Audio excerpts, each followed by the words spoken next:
नमस्कार दोस्तों, discovery study circle के ऑनलाइन प्लेटफॉर्म पर आप सभी का हार्दिक स्वागत है और मैं हूं आपके साथ प्रभात कौशिक। दोस्तों, आज की जो क्लास होगी वो बहुत ही बेहतरीन, बहुत ही शानदार होने वाली है, क्योंकि आज के जो क्लास में क्वेश्चन होने वाले हैं दोस्तों बहुत ज्यादा शानदार, बहुत ज्यादा जोरदार होने वाले हैं, जिनको पढ़कर आपको बहुत ज्यादा मजा आने वाला है दोस्तों। तो अंत तक बने रहिएगा। और अगर आपको कहीं ना कहीं ये लगता हो कि आपको इन वीडियो से, इन क्लास से आपका कहीं ना कहीं कोई फायदा हो रहा है दोस्तों, तो लाइक, शेयर और सब्सक्राइब करना न भूलें। तो चलिए दोस्तों, आज की इस क्लास को हम शुरू करते हैं। एक बेहतरीन तरीके से क्लास का माहौल अच्छा बनाने का प्रयास करेंगे। देखिए, चलिए भाई, तो आज का जो क्वेश्चन होगा वो होगा क्वेश्चन नंबर 67। अब तक हमने दोस्तों 66 तक क्वेश्चन सॉल्व किए, ठीक है ना। 66 तक क्वेश्चन हमने सॉल्व किए। तो क्वेश्चन है 67 कि लगातार 2 वर्षों के बीच आय 2:3 के अनुपात में है और 5:9 के अनुपात में खर्च है। यदि दूसरे वर्ष मेरी आय 45,000 रुपए है और पहले वर्ष में मेरा खर्च 25,000 रुपए है, तो 2 साल के लिए मेरी कुल बचत क्या होगी। तो जैसे कि दोस्तों आप अच्छे से जानते हो कि जो हमारी सेविंग्स होती है, यानी कि बचत होती है, वो क्या होती है दोस्तों, इनकम में से अगर मैं इनकम में से माइनस कर दूं एक्सपेंडिचर को, यानी कि अगर मुझे बचत निकालनी है तो बचत निकलेगी कि कुल इनकम, यानी कि कुल जो सैलरी होगी, यानी कि जो हमने कमाया, यानी कि आय कि कुल आय में से अगर मैं खर्च निकाल दूं, खर्च निकाल दूं, तो दोस्तों हमारी जो है सेविंग्स आ जाती है, बचत आ जाती है। तो ठीक यही काम करना है हमें इस क्वेश्चन में कि बचत, क्वेश्चन में पूछा हुआ है कि मेरी कुल बचत है, कि कुल बचत क्या होगी। तो इसका मतलब हमें टोटल इनकम में से टोटल एक्सपेंडिचर को माइनस करना है, तो कुल बचत निकल जाएगी। ठीक है, तो समझिए, करते हैं क्वेश्चन को शुरू। तो भाई क्वेश्चन में दिया हुआ है कि लगातार 2 वर्षों के बीच आय 2:3 के अनुपात में है, यानी कि मैं कह सकता हूं कि ये पहला वर्ष होगा और ये दूसरा वर्ष होगा। 2 वर्षों का मतलब जैसे कि अब 2022 चल रहा है कि 2021 और 2022 के बारे में बात कर रहा हूं मैं, ठीक है, कि लगातार 2 वर्षों के बीच आय का अनुपात 2:3 के अनुपात में है, 2:3 के अनुपात में है। यानी कि मैं कह सकता हूं कि अगर मेरी इनकम 2021 में 2 यूनिट थी तो 2022 में कितनी होगी, अब 3 यूनिट होगी। है भाई, यही तो मतलब हुआ इसका, ठीक है ना, कि पहले 2 साल में जो इनकम का रेशियो है 2:3, तो ये रेशियो किसका दोस्तों, ये रेशियो हुआ आपकी इनकम का। ठीक है,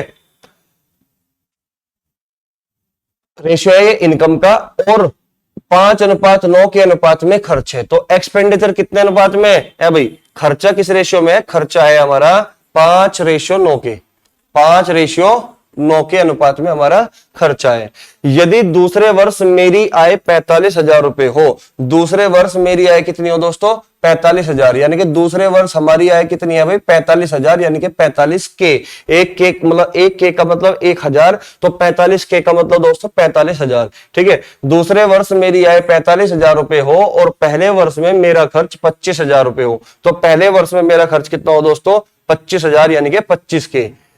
तो 2 साल के लिए मेरी कुल बचत क्या होगी, तो 2 साल के लिए मेरी कुल बचत क्या होगी, तो ये क्वेश्चन है आपके पास। ठीक है, देखिए दोबारा फिर से समझिए कि भाई 2 वर्षों में इनकम का रेशियो कितना दिया, 2:3, और एक्सपेंडिचर का रेशियो यानी कि खर्च का रेशियो कितना दिया, 5:9। और क्वेश्चन में ये कहा गया कि यदि दूसरे वर्ष मेरी इनकम 45,000 रुपए और पहले वर्ष मेरा जो खर्चा है वो 25,000 रुपए, तो बताइए इन 2 सालों में मुझे कुल कितनी बचत हुई। क्लियर हुई बात। तो समझिए दोस्तों, जैसे कि मैं आपको अभी अभी बताया कि अगर आपको कुल बचत निकालनी है तो आपको कुल इनकम में से कुल एक्सपेंडिचर को माइनस करना पड़ेगा, सब्ट्रैक्ट करना पड़ेगा। ठीक है, तो सबसे पहले मुझे ये निकालना पड़ेगा कि हमारी पहले साल में इनकम कितनी है। आप एक बात बताइए, हमारी दूसरे साल में इनकम कितनी है, 3 यूनिट, लेकिन क्वेश्चन वाला कह रहा है कि नहीं भाई 45,000 है, तो क्या 1 यूनिट की वैल्यू 15 की नहीं होगी, 15,000 नहीं होगी। अगर 1 यूनिट की वैल्यू 15,000 है तो 2 यूनिट की वैल्यू कितनी होगी दोस्तों, 2 यूनिट की वैल्यू होगी 15 दूनी 30, यानी कि 30,000, यानी कि 30 के। क्लियर हुई बात। तो इसका मतलब पहले साल जो हमारी इनकम बनेगी वो 30,000 बनेगी। क्लियर। अब यहां पे क्या बोल रहा है कि हमारा जो एक्सपेंडिचर है पहले साल का वो 25,000 है, लेकिन रेशो में कितना है 5 यूनिट। तो क्या 5 यूनिट 25,000 के बराबर, 1 यूनिट 5K के बराबर? अगर 1 यूनिट 5K के बराबर है तो इसका मतलब 9 यूनिट किसके बराबर होगा? 9 यूनिट होगा आपका 9 पंजे 45, यानी कि 45,000 के बराबर, यानी कि 45K के बराबर। क्लियर हुई बात यहां तक? ठीक है, मैं आशा करता हूं कि आप इतनी बात यहां तक समझ चुके होंगे कि इसमें करना क्या है। ठीक है, तो सबसे पहले क्या किया हमने, पहले साल की इनकम निकाल ली और दूसरे साल का खर्च निकाल लिया। क्लियर हुई बात? तो बचत निकालनी है कुल। तो आप मुझे बताओ कुल इनकम कितनी है भाई? पहले साल कमाया कितना? 30,000 रुपए, और दूसरे साल कमाया कितना? 45,000 रुपए। तो कुल इनकम तो 30 और 45 कितनी होगी भाई? 75,000 रुपए होगी। ठीक है, और कुल हमारी जो खर्चा है वो कितना है? 25,000 रुपए पहले वर्ष खर्च करते हैं और 45,000 रुपए दूसरे वर्ष खर्च करते हैं। तो कितना हुआ दोस्तों हमारा टोटल खर्च? कितना होगा? 70,000 रुपए होगा कि नहीं है भाई? टोटल हमारा 75,000 रुपए इनकम और खर्चा हुआ 70,000। तो नेट कुल बचत कितनी होगी? 5,000 होगी। या फिर आप इसको इस बात से भी देख सकते हो कि अगर आपने कमाए पहले साल 30,000 रुपए और खर्च कर दिया 25,000 रुपए, तो बचत कितनी है आपकी? 5K, यानी कि 5,000 रुपए। अगर दूसरे साल 45,000 रुपए कमा के लाए और 45,000 रुपए ही खर्च कर दिए, तो दोस्त मुझे बताओ कुछ बचाया क्या? आप कहोगे सर नहीं, 0 बटा सन्नाटा बचाया। ठीक है ना, तो 0 बचाया। तो 5K प्लस 0, तो टोटल जो बचत होगी क्या वो 5,000 रुपए नहीं होगी? है भाई, टोटल जो बचत होगी वो कितने रुपए होगी? 5,000 रुपए। तो इसका मतलब इसका जो करेक्ट आंसर होगा वो डी ऑप्शन होगा। क्या होगा? Correct answer D option. Clear हुई बात? केवल सिंपल सी बात थी, पहले साल की इनकम निकाल ली, दूसरे साल का खर्च निकाल लिया, और फिर पहले साल अगर 30,000 कमा के लाए, 25,000 रुपए खर्च कर दिए, तो 5,000 बचा लिए। ठीक है, 45,000 रुपए अगर कमा के लाए तो 45,000 ही खर्च करोगे तो 0 रुपए बचाए। क्लियर हुई बात यहां तक? तो 5K प्लस 0 यानी कि 5,000 रुपए। क्लियर हुई बात? तो इसका मतलब कुल जो बचत हुई हमारी वो टोटल 5,000 रुपए हुई। क्लियर होगी बात? ठीक है, तो चलिए दोस्तों नेक्स्ट क्वेश्चन की ओर बढ़ते हैं, क्वेश्चन नंबर 68 की तरफ। ठीक है, देखिए क्वेश्चन में दिया हुआ है कि यदि 8:11 के अनुपात में टिकट के मूल्य में वृद्धि की जाती है, 8:11 के अनुपात में टिकट के मूल्य में वृद्धि की जाती है, तो बेचे गए टिकटों की संख्या में 23:21 के अनुपात में गिरावट आती है। ठीक है, तो टिकटों के अनुपात में किस अनुपात में गिरावट आई? 23:21। लेकिन जो वृद्धि की गई मूल्य में वो 8:11 के अनुपात में वृद्धि की गई। ठीक है, तो राजस्व में हुई वृद्धि क्या है? अगर टिकट की मूल्य वृद्धि से पहले राजस्व 36,800 रुपए था। बहुत ज्यादा सिंपल सा क्वेश्चन है। देखिए यहां पे दिया हुआ है प्राइस का जो रेशियो है दोस्तों, प्राइस का रेशियो दिया हुआ है, यहां पे कीमत का जो रेशियो दिया हुआ है वो दिया हुआ है 8:11। 8:11 कि पहले एक टिकट की जो कीमत थी पहले वो 8 रुपए थी, लेकिन अब एक टिकट की कीमत कितनी होगी? 11, यानी कि 8 से 11 कर दी, यानी कि इंक्रीमेंट कर दिया टिकट के मूल्य में। ठीक है, 8 से 11 कर दी। अब क्या कहा क्वेश्चन में? तो बेचे गए टिकटों की संख्या, यानी कि नंबर ऑफ टिकट, बेचे गए टिकटों की संख्या, यानी कि नंबर्स ऑफ टिकट। तो बेचे गए टिकटों की संख्या 23:21 के अनुपात में गिरावट आती है। किस रेशियो में? 23:21 के अनुपात में क्या आती है दोस्तों? गिरावट। यानी कि मैं कह सकता हूं कि अगर पहले 23 टिकट बिक रहे थे, लेकिन अब कितने टिकट बिकेंगे? 21। भाई पहले 23 टिकट बिकते थे, लेकिन अब कितने टिकट बिकेंगे? 21, क्योंकि टिकट महंगा हो चुका। पहले 8 रुपए के टिकट आता था एक, अब 23 टिकट बिकते थे, लेकिन अब कीमत बढ़ा दी, टिकट का मूल्य बढ़ गया, अब 11 रुपए का एक टिकट आने लगा। लेकिन अब क्या हुआ? नंबर ऑफ टिकट, यानी कि टिकट की संख्या में गिरावट आ चुकी, अब 21 टिकट बिकने शुरू हुए। ठीक है, गिरावट आती है। तो राजस्व में वृद्धि क्या है? तो राजस्व में वृद्धि क्या है? अगर टिकट की मूल्य वृद्धि से पहले राजस्व कितना था दोस्तों? 36,800 का। आप मुझे एक बात बताओ, अगर एक टिकट पहले 8 रुपए का था और टोटल टिकट कितने बिक रहे थे? 23, तो टोटल जो राजस्व इकट्ठा हुआ, टोटल जो रिवेन्यू इकट्ठा हुआ है भाई, टोटल जो रिवेन्यू इकट्ठा हुआ, राजस्व कितना हुआ भाई, एक टिकट की कीमत 8 रुपए थी, लेकिन टिकट बिक कितने रहे थे 23, तो 23 अट्ठे 184, इसका मतलब पहले 184 रुपए इकट्ठे हो रहे थे। क्लियर हुई बात। लेकिन अब कितने हो रहे हैं दोस्तों, 11 गुणा 21। अगर एक टिकट की कीमत कितनी है 11, लेकिन अब टिकट बिक कितने रहे हैं 21, तो 11 गुणा 21 करोगे तो कितने टिकट हो गए दोस्तों 231। इसका मतलब पहले जो राजस्व इकट्ठा हुआ वो 184 रुपए हुआ, लेकिन अब जो राजस्व इकट्ठा हुआ, रेवेन्यू इकट्ठा हुआ वो 231, यानी कि फायदा हुआ है भाई। कितना फायदा हुआ, कितना वृद्धि हुई राजस्व में, 47 यूनिट। कितनी, 47 यूनिट। इसका मतलब दोस्तों यहां से क्वेश्चन में भी यही पूछा हुआ है कि अनुपात में गिरावट आती है तो राजस्व में हुई वृद्धि क्या है, राजस्व में हुई वृद्धि क्या है, तो राजस्व में वृद्धि 47 यूनिट हुई। ठीक है, यानी कि आंसर वही ऑप्शन होगा जो 47 का मल्टीपल होगा। और आप जैसे ही ऑप्शन को देखते हो तो 47 का मल्टीपल आपको एक ही दिखाई दे रहा है, तो आंसर, करेक्ट आंसर क्या होगा दोस्तों, बी ऑप्शन इसका करेक्ट आंसर होगा। ठीक है, देखिए मूल्य वृद्धि से पहले, मूल्य वृद्धि से पहले जो राजस्व इकट्ठा होता था वो टोटल पहले कितना होता था भाई 36,800, लेकिन यहां पे मूल्य वृद्धि से पहले कितना हो रहा है 184, तो इसका मतलब 184 यूनिट की वैल्यू क्या होगी 36,800 के बराबर होगी कि नहीं, 36,800 के बराबर होगी। ठीक है, 36,800। ठीक है, तो यहां से मैं एक यूनिट की वैल्यू निकाल लूंगा, एक यूनिट की वैल्यू कितनी 200, एक यूनिट की वैल्यू कितनी दोस्तों 200, तो 47 यूनिट की वैल्यू कितनी होगी 47 दूनी 94, यानी कि 9400। तो इसका मतलब ये हुआ कि जो राजस्व में वृद्धि हुई और नेट कितनी वृद्धि हुई 9400। इसका मतलब अगर हम कीमत यहां पे बढ़ाते हैं, टिकट का मूल्य बढ़ाते हैं, तो इसका मतलब क्या होगा भाई, है भाई, इसका मतलब क्या होगा कि हमारा राजस्व यहाँ पे बढ़ेगा। क्लियर हुई बात यहां तक। तो मैं आशा करता हूं मेरे दोस्त कि ये आप क्वेश्चन अच्छे से समझ पाए होंगे। ठीक है, तो चलिए नेक्स्ट क्वेश्चन की ओर बढ़ते हैं, क्वेश्चन नंबर 68 नहीं 69। ठीक है, तो एक बार बनाने की कोशिश करें, फिर उसके बाद मैं आपको आंसर मैच कराऊंगा। जबरदस्त क्वेश्चन है, काफी अच्छा क्वेश्चन है। ठीक है, इंपॉर्टेंट क्वेश्चन है भाई, आंसर मैच कराता हूं फिर मैं आपको। ठीक है,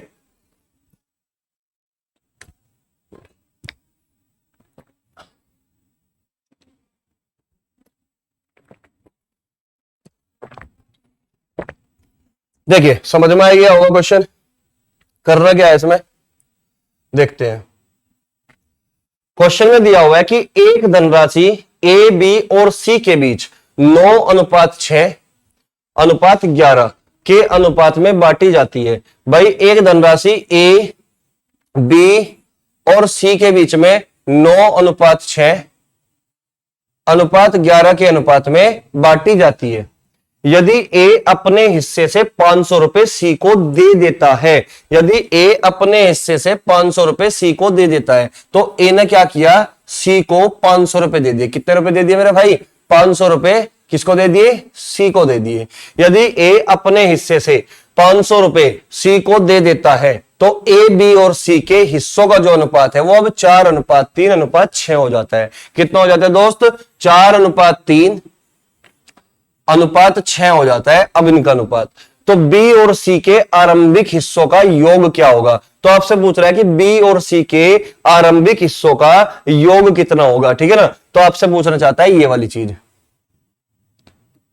बी और सी के आरंभिक हिस्सों का योगफल कितना होगा। तो आप देख रहे होंगे कि बी की वैल्यू कितनी है दोस्तों 6 यूनिट और सी की वैल्यू कितनी है 11 यूनिट, तो 11 और 6 17 यूनिट। इसका मतलब वो आपसे 17 यूनिट की वैल्यू जानना चाहता है, केवल 17 यूनिट की वैल्यू जानना चाहता है। ठीक है, अगर आप ऑप्शन को देखते हो तो आप यहां पर ये देख रहे होंगे कि 17 का मल्टीपल ना तो आपका 7800 है, ना 7500 है, ना 9100 है, केवल और केवल एक ही ऑप्शन है जो कि डी है 8500। तो दोस्तों इस क्वेश्चन को सॉल्व भी करने की जरूरत नहीं थी, थोड़ा हमें एग्जाम में बैठकर एग्जामिनेशन हॉल के अंदर थोड़ा स्मार्ट वर्क करना होता है। ठीक है, ताकि हम क्वेश्चन को विद इन सेकंड में बना पाए। ठीक है, तो यानी कि शार्प रखना है अपने माइंड को। ठीक है, अब देखिए मैं इसको क्वेश्चन को सॉल्व भी कराऊंगा, लेकिन ऑप्शन से हमने चंद सेकंड्सों में, यानी कि क्वेश्चन को पढ़ते ही हम आंसर दे सकते हैं इस क्वेश्चन का। ठीक है, अब समझिए भाई करना कैसे था कि एक धनराशि ए, बी और सी के बीच में 9, 6, 11 के अनुपात में बांटी गई, लेकिन ए ने 500 रुपए सी को दे दिए, तो फाइनल रेशियो जो बनता है वो 4:3:6 बनता है। तो बताइए बी और सी यानी कि बी और सी के आरंभिक हिस्सों का योग क्या होगा? तो 6 + 11 यानी कि 17 यूनिट की वैल्यू जानना चाहता था, तो आंसर हमने ऑप्शन से ही एलिमिनेट कर दिया। अब देखिए सॉल्यूशन क्या होगा। तो आप मुझे एक बात बताओ, अगर ए ने सी को कुछ धन दिया तो छेड़छाड़ ए के धन में भी हुई और छेड़छाड़ सी के धन में भी हुई। इसका मतलब यही तो होगा ना भाई, ए अगर सी को धन देता है तो ए का धन कम हुआ ना और सी का धन बढ़ा, तो इसका मतलब क्या हुआ दोस्तों कि ए और सी के धन में हमने वेरिएशन किया। लेकिन आप मुझे एक बात बताओ, क्या पूरे क्वेश्चन में कहीं भी बी के धन में कोई वेरिएशन हुआ? क्या बी का धन हमने कम किया? आप कहोगे नहीं। क्या बी के धन को हमने बढ़ाया? आप कहोगे नहीं। तो इसका मतलब बी का जो धन है, बी का जो टोटल धन है वो क्या है? कांस्टेंट है इसका मतलब। और मैं पहले भी आपको बता चुका हूं कि हमें करना क्या होता है दोस्तों, कांस्टेंट चीजों पर ही फोकस करना होता है। याद रखना इस बात को, हमेशा किस पर फोकस करना है दोस्तों? हमेशा हमें कांस्टेंट वैल्यू पर, जो कांस्टेंट होती है इसी पर फोकस करना होता है। ये सबसे तगड़ी बात बताई मैंने आपको, इस पर फोकस कर रहे हैं बस केवल। ठीक है, आप मुझे एक बात बताओ कि बी ने ना तो धन किसी को दिया और ना बी ने धन किसी से लिया, तो इसका मतलब क्या होगा? बी का धन कांस्टेंट होगा। तो आप यहां पे देख रहे होंगे कि बी का धन यहां पे कितना है मेरे दोस्त? 6। तो बी का धन यहां पर 3 कैसे हो सकता है? नहीं हो सकता ना, क्योंकि बी का धन तो कांस्टेंट था। तो बी का धन अगर पहले 6 है तो दोस्त बाद में भी 6 रहना चाहिए। तो इसका मतलब हमें बी के धन को इक्वल करना है, हमें 6 और 3 को समान करना है। और मैं पहले भी बता चुका हूं आपको कि अगर आप पूरे मैथमेटिक्स में 2 या 2 से ज्यादा नंबर को इक्वल करना चाहते हो तो हमेशा दोस्तों एलसीएम लिया जाता है। तो इसका मतलब 6 और 3 का एलसीएम कितना होगा दोस्त? 6 होगा। तो इस 3 को 6 करने के लिए क्या करना पड़ेगा? इस 3 को 6 करने के लिए पूरे रेशियो में 2 से मल्टीप्लाई करनी पड़ेगी। और आप ये जानते हो कि रेशियो एक ऐसी चीज होती है जिसमें आप किसी भी नंबर से मल्टीप्लाई कर सकते हो, हमारे रेशियो पर कोई प्रभाव नहीं पड़ता, बस केवल लिखने का तरीका बदलता है। ठीक है भाई, इतनी बात समझते हो आप मेरी? अगर आप मेरी इतनी बात समझते हो तो आपको अब कुछ भी करने की जरूरत नहीं है, केवल बी के जो धन है उसको कांस्टेंट करना है। यहां 6 है, यहां भी 6 कर दो, तो पूरे रेशियो को 2 से मल्टीप्लाई कर दो। तो जब आप पूरे रेशियो को 2 से मल्टीप्लाई करोगे तो 2 चौक 8 होगा कि नहीं है? ए भाई ये कितना होगा? ओ शिट यार, कहां गया क्वेश्चन? एक सेकंड भाई, एक सेकंड एक सेकंड एक सेकंड।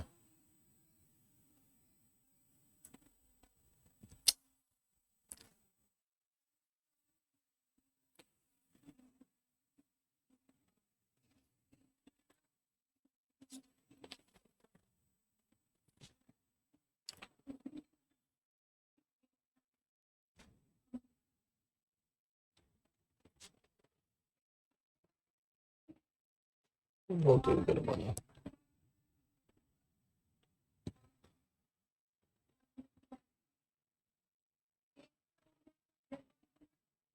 हाँ भाई ये था क्वेश्चन। भाई दोस्तों दोबारा फिर से समझिए, वो पता नहीं क्या हो गया था, टेक्निकल प्रॉब्लम हो गई थी कुछ, है ना? तो फिर से समझिए दोस्तों इस क्वेश्चन को।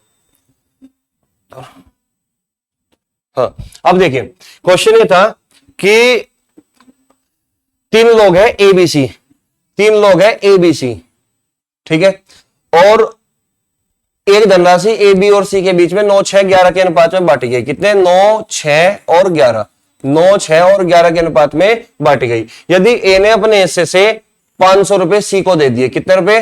500 रुपए किसको दे दिए भाई? सी को दे दिए, ठीक है? तो ए का धन कुछ कम होगा लेकिन सी का धन बढ़ जाएगा, इसका मतलब, ठीक है? 500 रुपए सी को दे दिए तो ए बी और सी के हिस्सों का अनुपात 4, 3, 6 हो जाता है। कितना हो जाता है? 4, 3, 6 हो जाता है, 4, 3, 6 हो जाता है। तो बी और सी के आरंभिक हिस्सों का योगफल क्या होगा? तो आरंभिक हिस्सा कौन सा है दोस्तों? 9, 6, 11। तो बी और सी कितना हुआ दोस्तों? योगफल 6 और 11 17, यानी कि आंसर वो ऑप्शन होगा जो 17 का मल्टीपल होगा। ये चीज मैं पहले भी अभी बता चुका कि आंसर हमारा डी होगा, क्योंकि ना तो 7817 का मल्टीपल, ना 7500, ना 9100। तो ये तो था दोस्तों ऑप्शन मेथड। लेकिन मैं फिर तुमको बता रहा था कि हमें हमेशा क्वेश्चन में क्या देखना होता है, कांस्टेंट चीजों पर फोकस करना होता है, ठीक है? तो आप मुझे एक बात बताओ, ए ने ए ने 500 रुपए सी को दिया, तो इसका मतलब ए के धन में कमी हुई, और सी को दिया तो सी का धन बढ़ चुका, तो इसका मतलब वेरिएशन ए और सी के धन में है, तो इसका मतलब बी ने न तो किसी को पैसा दिया और न बी ने किसी से पैसा लिया, तो इसका मतलब बी का जो धन रहेगा वो कांस्टेंट रहेगा। और मैं पहले भी बता चुका हूं आपको कि हमेशा कांस्टेंट चीजों पर ही हमें फोकस करना होता है, ठीक है मेरे भाई, हमेशा कांस्टेंट चीजों पर ही हमें फोकस करना होता है। तो इसका मतलब ये हुआ दोस्तों कि हमें इस 6 को और इस 3 को बराबर करना है, क्योंकि बी का जो धन है वो कांस्टेंट है। तो 6 और 3 को बराबर करने के लिए क्या करना पड़ेगा दोस्त, आप कहोगे सर एलसीएम ले लो, तो पूरे के पूरे रेशो को आप 2 से मल्टीप्लाई कर सकते हो। अगर पूरे रेशो को आप 2 से मल्टीप्लाई करते हो तो 2 चौक ये कितना होगा भाई, ये 2 चौक 8, तो यहां पे होगा ये 8 यूनिट। जब आप 2 से मल्टीप्लाई करोगे तो ये कितना बनेगा भाई, 2 तिये 6, ये बनेगा 2 तिये 6, ठीक है। और जब इसमें 2 से मल्टीप्लाई करोगे तो ये कितना बनेगा भाई, ये बनेगा 12, ये बनेगा कितना 12,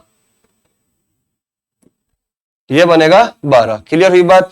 तो दोस्तों आप देख रहे होंगे कि 8, 6 और 12 में रेशियो अब भी 4, 3, 6 का ही है, 2 चौक 8, 2 तिये 6 और 2 छिक 12, बस लिखने का तरीका बदला। क्लियर हुई बात। तो हमने क्या किया, बी के धन को कांस्टेंट कर दिया। तो आप यहां सर ये देख रहे होंगे है भाई, आप यहां से देख रहे होंगे कि अगर ए ने 500 रुपए सी को दिए, पहले कितने थे भाई, ए के पास 9, तो देने के बाद कितने बचे 8, यानी कि कितने दिए दोस्तों, 1 यूनिट दिया, ठीक है। पहले सी के पास कितना था धन 11, लेकिन अब कितना हो चुका 12, तो इसका मतलब इसका धन कितना बढ़ा, 1 यूनिट इसका धन बढ़ा और 1 यूनिट इसका धन कम हुआ, ठीक है। इसका मतलब मैं ये कह सकता हूं कि यूनिट में अगर मैं बात करूं कि ए ने 1 यूनिट सी को दिया, ए ने 1 यूनिट सी को दिया, तभी तो उसका 8 बचा और इसका 1 बढ़ गया यानी कि 12। लेकिन क्वेश्चन वाला कह रहा है कि नहीं भाई 1 यूनिट नहीं दिया, हमने टोटल 500 दिया, तो क्या इस 1 यूनिट की वैल्यू ही 500 के बराबर है, 1 यूनिट की वैल्यू ही 500 रुपए के बराबर है। आप कहोगे सर बिल्कुल। तो क्वेश्चन में क्या पूछ रहा था, क्वेश्चन में आपसे पूछ रहा था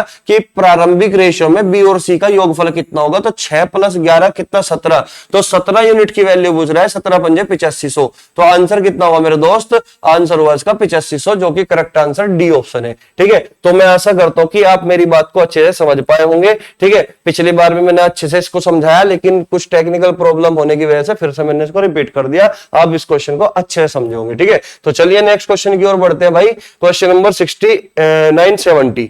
क्वेश्चन नंबर 70, ये भी एक बहुत ही शानदार क्वेश्चन है, बहुत ही जोरदार क्वेश्चन है। आशा करता हूं कि इसको पढ़ते ही आपको बहुत ज्यादा मजा आने वाला है, हिल जाओगे एक बार को, ठीक है। बहुत अच्छा क्वेश्चन है, तगड़ा क्वेश्चन है, ठीक है। तो करिए दोस्तों, क्वेश्चन में दिया हुआ है कि 70,200 रुपए, 70,200 रुपए को ए, बी और सी के बीच में इस तरह से बांटा गया है कि ए को बी प्लस सी का 4/5 प्राप्त होता है। यदि बी को ए प्लस सी की 2/11 राशि प्राप्त होती है तो सी का हिस्सा कितना होगा।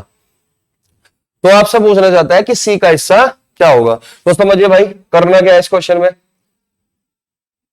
देखिए 70,200 रुपए को ए, बी और सी के बीच में इस तरह बांटा गया है कि ए को बी प्लस सी का, ए को बी प्लस सी का 4/5 प्राप्त होता है। भाई ए को बी प्लस सी का 4/5, अगर मैं ये मान लूं कि बी प्लस सी को 5 यूनिट प्राप्त हुआ, तो बी प्लस सी को 5 यूनिट प्राप्त हुआ, तो 5 का ही तो 4/5 प्राप्त होगा, है भाई 5 का ही तो 4/5 प्राप्त होगा। तो जब 5 का 4/5 निकाल लोगे तो दोस्तों ये कितना बनेगा 4। तो इसका मतलब ए अनुपात बी प्लस सी का जो रेशियो आया वो 4:5 आया। अब क्या बोलता है क्वेश्चन में कि यदि बी को ए प्लस सी की 2/11 राशि प्राप्त होती है, यदि बी को ए प्लस सी की 2/11 राशि प्राप्त होती है, 2/11 राशि प्राप्त होती है, तो मैं मान के चल रहा हूं दोस्तों कि ए और सी इन दोनों को अगर टोटल 11 यूनिट प्राप्त हुआ तो 11 का 2/11 किसको प्राप्त होगा, बी को। तो 11 का 2/11 दोस्तों क्या बनेगा, वो आप कहोगे 2 बनेगा। तो 2:11 का रेशियो आ गया किसमें, बी अनुपात ए प्लस सी। तो यहां तक तो कोई दिक्कत होगी नहीं क्योंकि ये चीज तो क्वेश्चन में लिखी हुई है, ठीक है।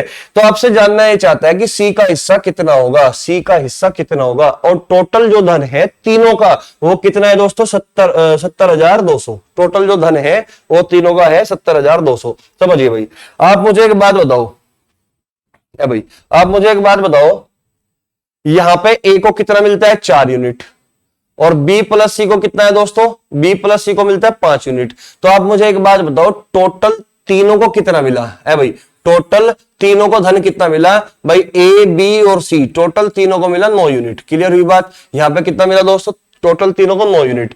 यहां पे बी को मिलता है दोस्तों 2 यूनिट, और यहां पे मिलता है ए प्लस सी को टोटल 11 यूनिट। तो टोटल तीनों लोगों को टोटल कितना मिला, आप कहोगे सर 13 यूनिट। तो मुझे एक बात बताओ, क्या कभी ऐसा पॉसिबल हो सकता है क्या कि एक आदमी कहे कि तीनों लोगों का धन 9 यूनिट है और दूसरा आदमी बोलता है कि इन्हीं तीनों लोगों का योगफल 13 यूनिट है। तो दोस्तों ऐसा तो कभी पॉसिबल हो नहीं सकता कि एक ही आदमी की, एक ही शख्स की दो अलग अलग वैल्यू हो जाए, तो ऐसा पॉसिबल नहीं हो सकता। तो इसका मतलब क्या करना पड़ेगा कि हमें इनको इक्वल बनाना पड़ेगा, यानी कि 13 को 9 को हमें इक्वल करना है। तो 13 और 9 का लोगे एलशियम, तो 13 और 9 का एलशियम लोगे तो 13 की मल्टीप्लाई आप इसमें करोगे और 9 की मल्टीप्लाई आप इसमें कर दोगे। क्लियर हुई बात। 13 निम्न 117 ये हो गया और 13 निम्न 117 ये हो गया। तो 13 की मल्टीप्लाई पूरे रेशियो में कर दो, 13 पंजे 65 और 13 चौका 52।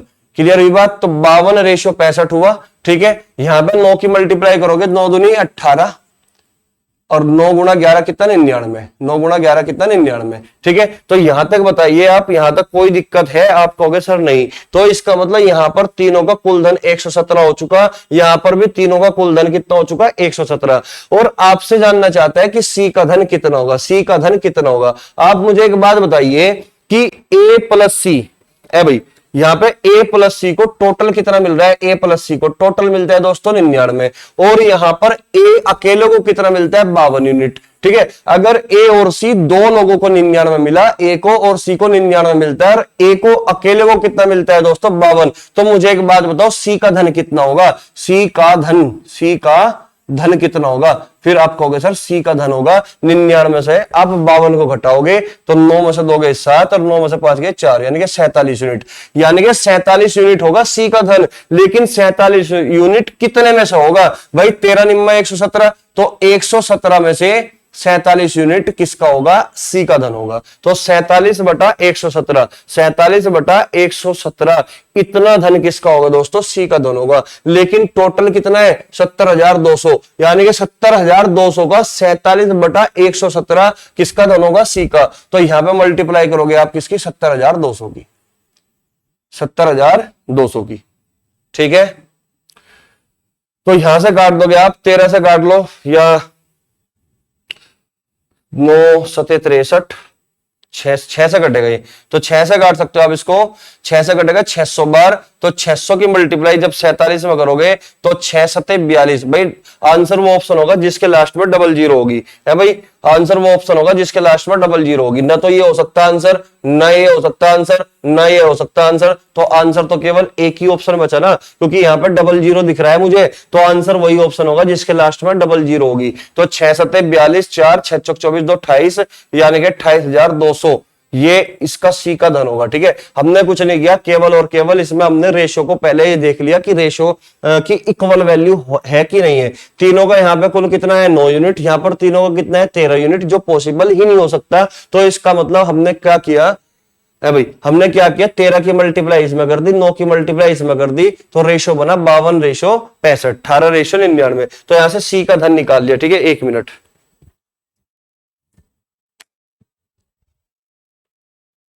ठीक है, तो भाई ऐसा करता हूं कि ये बात समझ में आ चुकी होगी आपके। ठीक है, तो चलिए दोस्तों नेक्स्ट क्वेश्चन में। ठीक है, अगर फिर भी कोई डाउट रहता तो मुझे बता दिया करो कमेंट में लिख के। ठीक है, चलिए क्वेश्चन नंबर 71 को समझते हैं।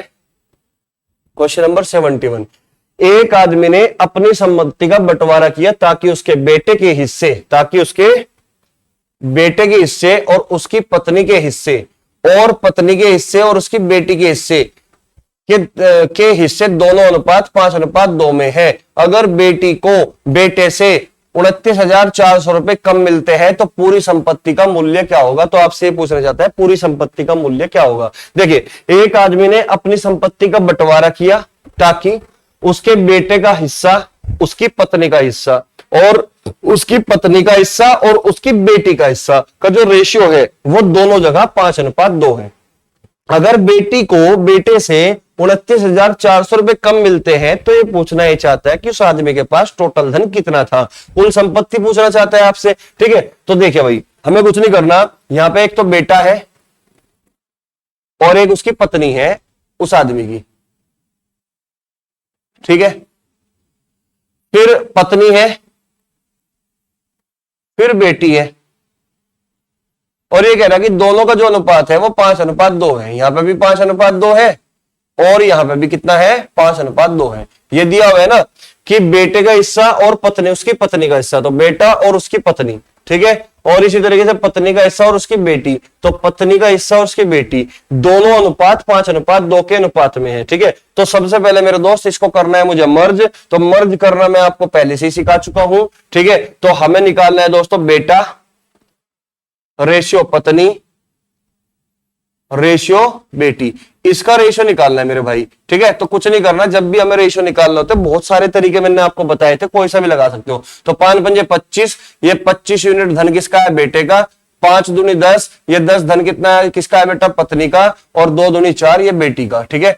तो बेटे को मिलता है 25 यूनिट, पत्नी को मिलता है 10 यूनिट और बेटी को मिलता है 4 यूनिट। तो आप मुझे एक बात बताइए, अगर बेटे को 25 यूनिट मिला और बेटी को 4 यूनिट मिला तो कितना कम मिला है भाई, कितना कम मिला। तो सबसे खास बात यही होती है रेशियो की, जो चीज क्वेश्चन में दी जाती है रेशियो से भी वही चीज निकालते हैं हम। तो क्वेश्चन में ये दिया हुआ है कि अगर बेटी को बेटे से 29,400 रुपए कम मिलते हैं, तो इसका मतलब बेटी को बेटे से कम मिला 29,400, तो यही चीज मैं रेशियो में ढूंढ लूंगा कि रेशियो में कितना कम मिला। अगर बेटे को 25 यूनिट मिला और बेटी को 4 यूनिट मिला तो बेटी को कितना कम मिला, आप कहोगे सर 21 यूनिट कम मिला। तो ये 21 यूनिट तो 29,400 के बराबर है भाई। रेशियो से मिलता है 21 यूनिट कम, लेकिन क्वेश्चन वाला कह रहा है कि नहीं 29,400 रुपए कम मिला, ठीक है। तो कुल संपत्ति जानना चाहता है, और कुल संपत्ति कितनी होगी दोस्तों, कुल संपत्ति 25 और 10 35 और 4 39, तो कुल संपत्ति होगी मेरे भाई 39। तो आपसे वो 39 यूनिट की वैल्यू पूछना चाहता है, किसकी, 39 यूनिट की वैल्यू पूछना चाहता है आपसे। क्लियर हुई बात, यहां तक है भाई, यहां तक कोई डाउट है, आप कहोगे सर नहीं। तो आप मुझे एक बात बताओ है भाई, आप मुझे एक बात बताओ, अगर वो 39 यूनिट की वैल्यू पूछना चाहता है तो 39 में तो एक प्राइम नंबर है, भाज्य संख्या छिपी हुई है 13, तो आंसर तो 13 का मल्टीपल होगा है भाई। आंसर किसका मल्टीपल होगा, 13 का मल्टीपल होगा कि नहीं होगा। या फिर मैं कह सकता हूं कि 39 में 3 भी तो छिपा हुआ है, तो आंसर 3 का भी मल्टीपल होना चाहिए। तो आप ये देख रहे होंगे यहाँ पे, आप ये देख रहे होंगे यहाँ पे कि 3 से ये संख्या नहीं कटेगी।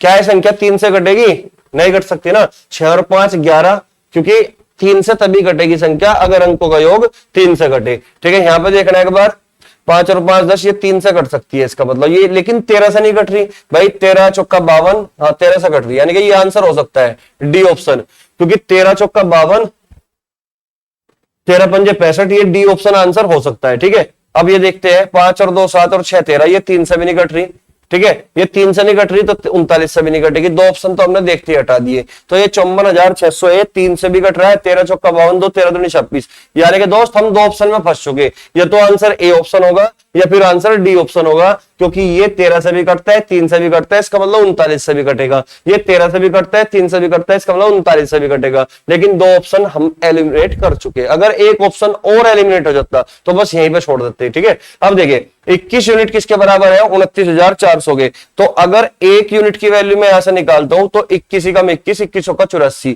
तो यानी कि 1400। 1 यूनिट की वैल्यू 1400, तो 1400 की मल्टीप्लाई आप करोगे किसमें भाई, 39 में, तो 2 जीरो तो आनी है। तो आंसर वो ऑप्शन जिसके लास्ट में 2 जीरो, तो यहां पे भी लास्ट में 2 जीरो, यहां पे भी, ठीक है। अगर मैं 2 जीरो के बाद इकाई क्रम चेक करूं तो 4 9 36, यानी कि यहाँ पे 6 आएगा, लेकिन दोस्त यहाँ पे 6 नहीं है, यहाँ पे 5 है, तो ये ऑप्शन हट चुका। क्लियर होगी बात। तो आंसर है 54,600, 54,600 इतने रुपए टोटल उस आदमी के पास थे, ठीक है। तो हमने सबसे पहले रेशियो मर्ज कर लिया, फिर जैसे जैसे क्वेश्चन में कहा गया वैसे वैसा काम हमने कर दिया, ठीक है। आंसर तो अपने आप ही झक मार के निकल जाएगा, ठीक है। तो जैसे क्वेश्चन में कहता है वैसा काम करते चले जाओ, ठीक है। लैंग्वेज पे काम करो हमेशा, ठीक है। नेक्स्ट क्वेश्चन की ओर बढ़ते हैं मेरे दोस्त, क्वेश्चन नंबर 72। देखिए करिए, आप सवाल करिए इसको। 72 देखिए कैसे करना है, पढ़िए।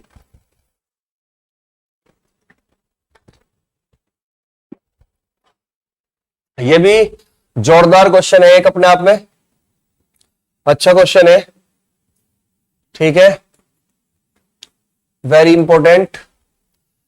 555 रुपए ए बी और सी के बीच 1/4, 1/5, 1/6 के अनुपात में विभाजित किया जाता था, लेकिन गलती से इसे 4/5/6 के अनुपात में विभाजित कर दिया गया।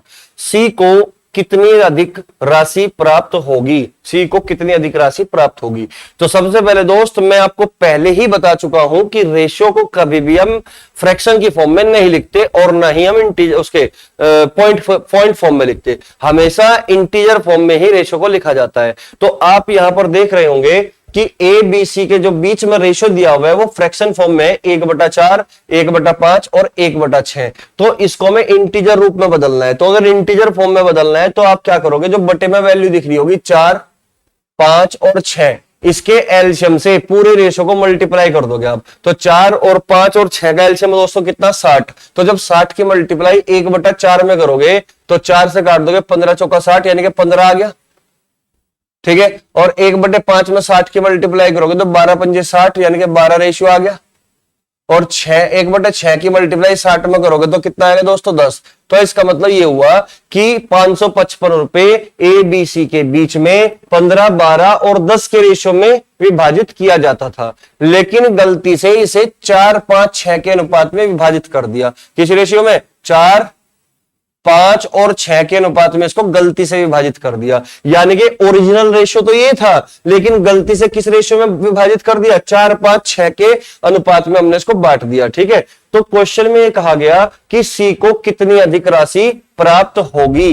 तो सी को कितनी अधिक राशि प्राप्त होगी? तो दोस्तों हमें ये देखना पड़ेगा कि पहले सी को कितनी राशि प्राप्त होती थी और अब राशि कितनी प्राप्त हुई। अगर अधिक राशि प्राप्त हुई तो कितनी राशि प्राप्त हुई, और अगर कम राशि प्राप्त हुई तो कितनी राशि प्राप्त हुई। लेकिन इसका मतलब सी को कितनी अधिक राशि प्राप्त हुई, तो इसका मतलब यहां पर दूसरे रेशियो जो लिखा है ना, ये फेक रेशियो, गलती वाला रेशियो 4, 5, 6, इसका मतलब यहां पे जब हमने बांट दिया तो सी को ज्यादा पैसे मिले, यानी कि पहले के मुकाबले ज्यादा पैसे यहां पे मिले, ठीक है ना। तो फिर से समझिए, क्वेश्चन ये था कि 555 रुपए को ए बी सी के बीच में 15, 12 और 10 के अनुपात में विभाजित किया जाना था, लेकिन गलती से 4, 5, 6 के अनुपात में विभाजित कर दिया। तो बताइए सी को कितनी अधिक राशि प्राप्त हुई। तो मुझे एक बात बताओ, टोटल धन कितना है भाई? तीनों का 15 और 12 27 और 10 37। तो टोटल धन कितना हुआ भाई? 37 यूनिट हुआ कि नहीं? आप कहोगे सर बिल्कुल, लेकिन यहाँ पे टोटल धन 37 यूनिट नहीं है। यहाँ पे कितना है भाई? टोटल धन 555। क्या 555 के बराबर नहीं हो गए? आप कहोगे सर बिल्कुल। तो 37 से 555 को जब आप काट दोगे तो कितनी बार कटेगा भाई? ये 15 बार कटेगा कि नहीं? कितनी बार कटेगा? 15 बार। तो इसका मतलब 10 यूनिट की वैल्यू, ये सी का धन है ना, 10 यूनिट की वैल्यू कितनी है यहाँ पे? 10 यूनिट की वैल्यू 150 रुपए। इसका मतलब सी को पहले कितने प्राप्त होते थे? 150 रुपए प्राप्त होते सी को, ठीक है। इसी तरीके से अगर मैं यहां पे देखता हूं कि गलती से हमने किस रेशियो में बांट दिया? 4, 5, 6 के रेशियो में। तो तीनों का कुल धन कितना हुआ दोस्तों? 5 और 4 9 और 6 15। टोटल धन कितना हुआ तीनों का? 15 यूनिट। लेकिन धन तो बेटा यही बटा ना, 555 रुपए ही हमें इस रेशियो में बांटना था, 555 ही हमें इस रेशियो में बांटना था। तो यानी कि टोटल धन अनुपातिक योग 15 यूनिट है, ये 15 यूनिट ही 555 के बराबर रहा होगा, 15 यूनिट ही 555 के बराबर रहा होगा। तो यहां से जो 1 यूनिट की वैल्यू आई वो कितनी है? 37। 1 यूनिट की वैल्यू कितनी है दोस्तों? 37। तो यहां पर सी को कितना मिला? 6 यूनिट। तो 6 यूनिट की वैल्यू निकाल दो, 6 सत्ते 42, 36 18 और 4 22, यानी कि 222 रुपए। इसका मतलब मैं कह सकता हूं कि अगर पहले सी को 150 रुपए मिले, लेकिन अब सी को कितना मिला भाई? अब सी को मिलता है 222 रुपए। कितना? 222 रुपए। तो कितना एक्स्ट्रा मिला? तो आप कहोगे सर 72 रुपए एक्स्ट्रा मिला। कितना रुपए एक्स्ट्रा मिला? 72 रुपए एक्स्ट्रा मिला। तो जो कि इसका करेक्ट आंसर कौन सा होगा? ए ऑप्शन, ठीक है। 222 में से आप 150 घटाओगे तो कितना मिलेगा? 72 रुपए। तो सी को 72 रुपए एक्स्ट्रा मिलता है इस गलती को करने के बाद। क्लियर हुई बात? ठीक है, सिंपल क्वेश्चन था। यानी कि जो धन हमें इस रेशियो में बांटना था वही धन हमने यहां पे बांट दिया। इसका मतलब टोटल जो अमाउंट है, टोटल जो धन है वो कांस्टेंट है। यहां पे रेशियो कितना? 37 यूनिट, यहां पे कितना? 15। तो दोनों ही 555 के बराबर होंगे। एक यूनिट की वैल्यू हमने यहां से निकाल के देख लिया कि सी को कितना धन एक्स्ट्रा मिला होगा। ठीक है, मैं आशा करता हूं कि आप मेरी बात को अच्छे से समझ पाए होंगे। ठीक है, तो चलिए नेक्स्ट क्वेश्चन की ओर बढ़ते हैं भाई। Question number 73। ठीक है, क्वेश्चन नंबर 73, ये भी एक इसी तरह का क्वेश्चन है, अच्छा क्वेश्चन है। ठीक है, चलिए पढ़ते हैं भाई। कुछ राशि को ए बी और सी, यहां पे रेशियो है भाई, कुछ राशि को ए अनुपात बी अनुपात सी के बीच 9:8:6 के अनुपात में वितरित किया जाता है, वितरित किया जाता है। भाई कुछ राशि थी ए बी और सी के अनुपात में, ए बी और सी में बांटा जाता है किस रेशियो में, 9:8:6 के, 9:8:6। कुछ राशि हमें ये नहीं दी गई कि वो टोटल धन कितना था। कुछ राशि को ए बी और सी तीन लोगों के बीच में बांटा गया किस रेशियो में, 9:8:6 के अनुपात में बांटा वितरित किया जाता है। ठीक है, इसके कारण बी को 1,000 रुपए का नुकसान हुआ। फिर कुल धन का पता लगाइए जिसका वितरण किया जाना था। दोस्तों यहाँ पे छोटी सी मिस्टेक है, उस मिस्टेक को आप सुधार लोगे, मुझे उम्मीद है कि आप मेरी बात को समझते हो। ठीक है, तो यहाँ पे एक छोटी सी मिस्टेक है, यहाँ पे आप लिख लेना अलग से, मैं बोलता हूं।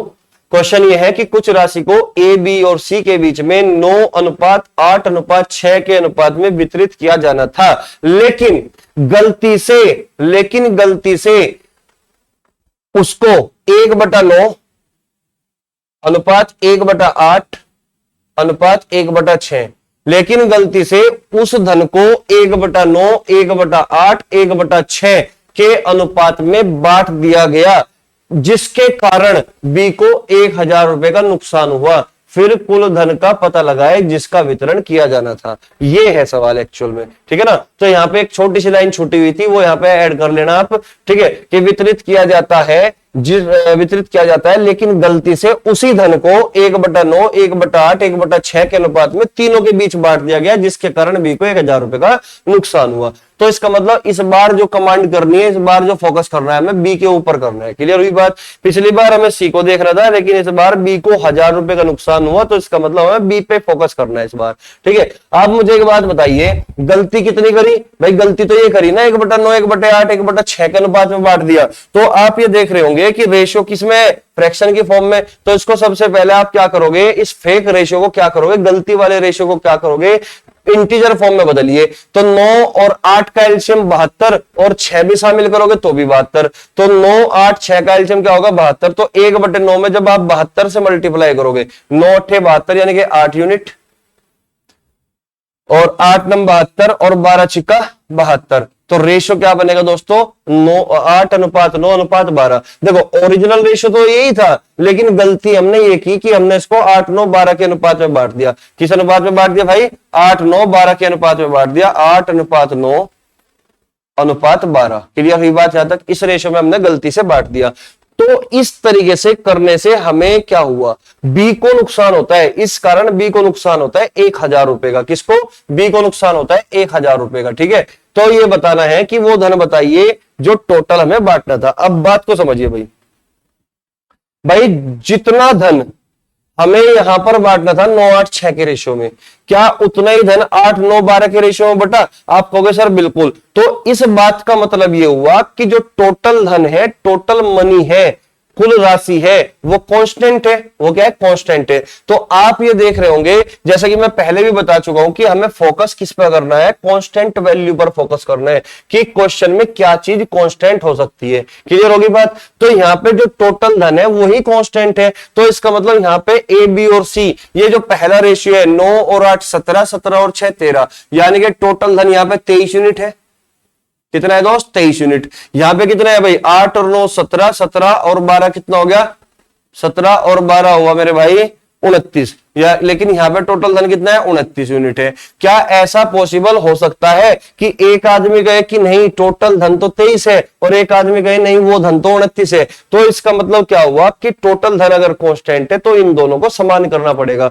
और समान करने के लिए क्या करोगे, समान करने के लिए हम जानते हैं कि 23 29 का एलसीएम लेना है। क्या लेना है दोस्तों, 23 29 का एलसीएम लेना है। तो एलसीएम क्या होगा, देखो 23 और 29 दोनों की दोनों सह अभाज्य को प्राइम नंबर है, जिनका एचसीएफ क्या होगा, 1। तो ऐसी संख्याओं का एलसीएम उनका खुद का प्रोडक्ट होता है। तो 23 और 29 का एलसीएम क्या होगा, इसमें 29 की मल्टीप्लाई कर दो आप, और इसमें आप 23 की मल्टीप्लाई कर दोगे। क्लियर होगी बात? तो यहां से कुल धन बन जाएगा इक्वल। ठीक है, कुल धन क्या बन जाएगा मेरे भाई, इक्वल बन जाएगा कुल धन। ठीक है, अब समझिए, हमें केवल बी पे चर्चा करनी है, क्योंकि इस तरीके से इस कारण क्या होता है, बी को नुकसान होता है 1,000 रुपए का। तो आप मुझे एक बात बताओ भाई, जब मैं 29 की मल्टीप्लाई बी में करूंगा, तो यहां पे 29 की मल्टीप्लाई करूंगा कि नहीं करूंगा? ठीक है, यहां पे 23 की मल्टीप्लाई करोगे आप, तो बी को जो नुकसान हुआ वो देखना है हमें कितना हुआ। ठीक है, 8 नम 72, 8 दूनी 16 और 7 कितना हो गया 23। तो बी को यहां पर कितना मिलना था 232 यूनिट मिलना था, लेकिन 23 निम्मा 207 यानी कि मिला कितना मेरा भाई 260, 23 निम्मा 207। तो पहले मिलना एक्चुअल में कितना था 232 यूनिट, लेकिन मिल कितना गया मेरे भाई 207। तो नुकसान कितना हो गया उसका है भाई, नुकसान कितना हो गया उसका 25 यूनिट का नुकसान हुआ कि नहीं। लेकिन क्वेश्चन वाला कह रहा है कि नहीं भाई 25 यूनिट का नहीं, 1000 रुपए का नुकसान हुआ। तो ये 25 यूनिट ही 1000 के बराबर है, तो 1 यूनिट किसके बराबर होगा 25 का 100, यानी कि 1 यूनिट 40 रुपए के बराबर होगा, 1 यूनिट 40 रुपए के बराबर होगा। तो बताइए कुल धन कितना है, तो कुल धन 23 गुणा 29, यानी कि अगर मैं इसमें 40 की मल्टीप्लाई और कर दूं तो ये कुल धन के बराबर होगा, ये चीज कुल धन के बराबर होगा, क्योंकि 23 गुणा 29 यूनिट कुल धन है और 1 यूनिट की वैल्यू 40 है। तो कुल धन किसके बराबर होगा भाई 23 गुणा 29 गुणा 40, यानी कि आंसर वो ऑप्शन जिसमें लास्ट में 1 जीरो हो। तो ये बी ऑप्शन तो हट चुका, क्योंकि लास्ट में 4 है, यूनिट डिजिट क्या होनी चाहिए 0 होनी चाहिए। ठीक है, अब यहां पे आप क्या करोगे, आप जो है ना 0 को हटा दो, 0 को हटा दिया तो अब यूनिट डिजिट पर काम करो, 9 4 4 नम 36 का 6 36 18 36 18, यानी कि आंसर वही ऑप्शन होगा 0 को हटाकर जो दहाई अंक बनेगा, 0 को भी शामिल कर लो चाहिए, जो दहाई अंक बनेगा वो 8 होना चाहिए। तो दाहिक अंक भाई 0 तो आनी है, दाहिक अंक 8 होना चाहिए, तो ये आंसर नहीं हो सकता, दाहिक अंक 8 होना चाहिए, ये आंसर नहीं हो सकता, दाहिक अंक 8 है, तो इसका मतलब डी ऑप्शन करेक्ट है। ठीक है, तो इस तरीके से हमें कैलकुलेशन करनी होती है, ये नहीं कि हम गधे की तरह मंडे रहे और यहाँ पे क्या करते रहे गुणा कर भाग करते रहे कि 40 गुणा 23 2391 920 गुणा 29 करोगे फिर जाकर आंसर दोगे कि 26,680। ठीक है, आंसर कितना आ गया 26,680 रुपए। ये कुल संपत्ति थी जिसको हमने बांट दिया। तो हमें कुछ नहीं करना था, सबसे पहले टोटल जो धन है वो कांस्टेंट था, तो उसको सबसे पहले हमने इक्वल कर लिया। ठीक है, फिर बी के बारे में दिया हुआ है कि 1000 रुपए का नुकसान होता है, तो 29 की मल्टीप्लाई आप जब 8 में करोगे तो कितने रुपए मिलने चाहिए थे 232, लेकिन मिले कितने आखिर में 207, लेकिन नुकसान कितने का हो गया 25 यूनिट का। लेकिन क्वेश्चन वाला कह रहा है कि 1000 का नुकसान 1 यूनिट 40 के बराबर, 40 की मल्टीप्लाई करोगे तो हमने निकाल दिया एलिमिनेट कर कौन सा आंसर होगा डी ऑप्शन। ठीक है, तो मैं आशा करता हूं कि आप इस बात को अच्छे से समझ पाए होंगे। तो चलिए नेक्स्ट क्वेश्चन की ओर बढ़ते हैं भाई, क्वेश्चन नंबर 74, जो कि आज की क्लास का लास्ट क्वेश्चन होगा और एक जबरदस्त और एक जोरदार क्वेश्चन है मेरे भाई, बहुत ही बेहतरीन। जब भी इस टाइप का क्वेश्चन होगा तो आपको किस तरीके से करना है मैं 2 तरीके बताऊंगा, एक प्रॉपर मेथड और एक एलिमिनेशन मेथड। ठीक है, दोनों ही तरीके मैं आपको बताकर चलूंगा। ठीक है, कब कौन सा रास्ता लेना पड़ जाए कुछ नहीं पता लगता है ना। अब देखिए क्वेश्चन में ये कह रहा है कि क्लब का प्रत्येक सदस्य, बैटरी भी डाउन होने वाली है भाई, चलिए जल्दी जल्दी करिए। क्लब का प्रत्येक सदस्य क्लब के सदस्यों की संख्या के बराबर रुपए तथा पैसे, यहां पे क्या है पैसे का योगदान करता है यदि कुल योगदान 3636 रुपए, कुल योगदान कितना है भाई 3636 रुपए है, तो क्लब के सदस्यों की संख्या कितनी है। तो क्लब के सदस्यों की संख्या कितनी है आपसे केवल वो ये जानना चाहता है। एक बात समझिए भाई, क्लब के सदस्यों की कुल संख्या कितनी है। ठीक है, अगर मैं इस क्वेश्चन को ऑप्शन से बनाता हूं, किससे ऑप्शन से, तो मैं पहले ही ऑप्शन उठा लेता हूं 60। ठीक है ना, अगर मैं मान के चलता हूं कि क्लब में टोटल सदस्य 60 है, टोटल सदस्य कितने हैं 60 है, तो क्वेश्चन में लिखा हुआ है कि क्लब का प्रत्येक सदस्य क्लब के सदस्यों की संख्या के बराबर रुपए तथा पैसे का योगदान करता है। तो इसका मतलब क्या होगा कि अगर क्लब में टोटल सदस्य 60 है तो प्रत्येक सदस्य 60 रुपए देगा, है भाई, प्रत्येक सदस्य रुपए कितने देगा 60 देगा, और पैसे भी कितने देगा 60 ही पैसे देगा कि नहीं 60 ही पैसे देगा, रुपए भी 60 और पैसे भी 60। इसका मतलब इस बात को मैं लिख सकता हूं 60.6। भाई जीरो हटा दो, पॉइंट के बाद तो जरूरत नहीं है इसकी जीरो की, तो इसका मतलब एक सदस्य 60.6 रुपए देगा कि नहीं देगा। अगर एक सदस्य 60 रुपए और 60 ही पैसे देगा तो इस बात का मतलब एक सदस्य से 60.6 रुपए वसूले जा रहे हैं, लेकिन टोटल जो सदस्य है दोस्तों वो 60 है, तो सभी से कितना वसूला जाएगा, टोटल योगदान निकलेगा कि नहीं यहां से। अगर टोटल योगदान इस 3600 के बराबर हो जाता है तो इसका मतलब आंसर यही ए ऑप्शन होगा, अगर 3600 के बराबर हो जाता है। तो आप ये देख रहे होगे जीरो से ये पॉइंट हटी जाएगा ना, 6 छंग 36, 6 छंग 36, इसका मतलब आंसर कितना होगा 3636। टोटल योगदान 3636 आ गया, इसका मतलब करेक्ट आंसर तो मेरे भाई ए है। ठीक है, जब भी इस टाइप का क्वेश्चन हो तो आप ऑप्शन से बना सकते हो, बहुत जबरदस्त कंसेप्ट है ऑप्शन एलिमिनेशन मेथड। क्लियर होगी बात? इस तरीके से अगर मैं 45 को भी देखता तो प्रत्येक सदस्य 45 रुपए और 45 पैसे देते है भाई, एक सदस्य 45 रुपए 45 पैसे देता और एक सदस्य अगर इतने रुपए दे रहा है, टोटल सदस्य में 45 मानता तो क्या 5 पंजे 25 यूनिट डिजिट 5 ना हो जाती, लेकिन यहाँ पे यूनिट डिजिट 6 है, इसका मतलब बी ऑप्शन भी गलत। 55 भी लेते तो 55 गुणा 55.55 यूनिट डिजिट 5 आता था, ये भी गलत। यहाँ पे यूनिट डिजिट 0 बनता ना भाई, 50 सदस्य मान लो 50.5 यूनिट डिजिट क्या हो जाएगा, 0 से 0 हटाओ, ये पॉइंट हटाओ, 5 पंजे 25 यूनिट डिजिट, यहाँ पे भी 5, इसका मतलब ये भी आंसर नहीं हो सकता, तो आंसर तो आपका ए ऑप्शन है। क्लियर होगी बात? ठीक है, क्या कुछ नहीं करना, मैं मान के ही चल रहा था कि 60 सदस्य है पूरे क्लब में और एक सदस्य अगर 60 रुपए और 60 पैसे देता है तो 60.6 रुपए हो जाते हैं, तो टोटल 60 सदस्य, टोटल योगदान 3636, इसका मतलब ये सेटिस्फाई करता है क्वेश्चन को, तो इसका मतलब ये बिल्कुल सही तरीका था इसको सॉल्व करने का। लेकिन अगर आप प्रॉपर मेथड से इसको सॉल्व करना चाहते हो तो प्रॉपर मेथड से सॉल्व कैसे होगा वो भी आप देख सकते हो। ठीक है, देखिए भाई करना कैसे है फिर, देखिए अगर मैं मान के चलता हूं कि क्लब के अंदर कुल सदस्य x है, कितने हैं भाई, कुल सदस्य x है, कुल सदस्यों की संख्या कितनी है x, और एक सदस्य उतने रुपए देता है जितने क्लब में सदस्यों की संख्या है और उतने ही पैसे देता है जितने क्लब में सदस्यों की संख्या है, तो इसका मतलब एक सदस्य x रुपए देगा और x पैसे देगा। बोलो बात सही है क्या? x ही पैसे देगा, यानी कि प्रत्येक सदस्य x रुपए और x पैसे देगा। देगा कि नहीं देगा? आप कहोगे सर बिल्कुल देगा।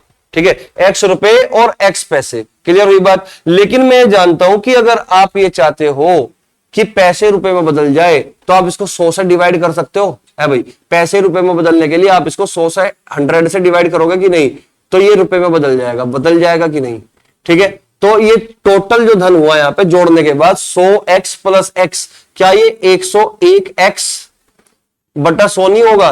तो इसका मतलब एक सदस्य से, केवल एक सदस्य से 101x बटा 100 रुपए वसूल ले गए। कितना? 101x बटा 100 रुपए वसूल ले गए, लेकिन सदस्य तो टोटल x है ना, तो टोटल सदस्य कितने हो गए x, तो एक से इतने, तो x सदस्य से कितने, वो टोटल 3636 के योगदान के बराबर है। किसके? 3636 के योगदान के बराबर है, 3636 के योगदान के बराबर है। क्लियर हुई बात? तो आप मुझे एक बात बताइए, ये जो 101 से ये 3636, क्या ये 36 बार नहीं कटेगा? आप कहोगे सर बिल्कुल। ठीक है, क्योंकि हम ये बात जानते हैं 101 के बारे में कि अगर 101 के साथ किसी दो अंकों की संख्या की मल्टीप्लाई करते हो तो वो संख्या रिपीट हो जाती है, यानी कि वो संख्या ए बी बन जाती है।